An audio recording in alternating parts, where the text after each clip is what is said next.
Tot i que els precedents parlen a favor de la penya, que ha guanyat 28 dels 34 enfrontaments disputats fins ara a Badalona, la Sígnia Manresa arriba al Palau Olímpic com a favorit. El tècnic verdinegre té clar el perill que té el conjunt de Jaume Ponsarnau.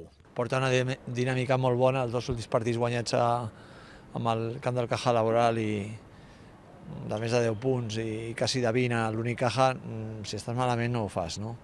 A més amb autoritat, han guanyat de forma molt brillant. El Manresa tenen una plantilla amb moltes cares desconegudes pel gran públic. Però tot i les baixes de Román Montañez i Javi Rodríguez en els últims partits, també ha estat capaç de guanyar.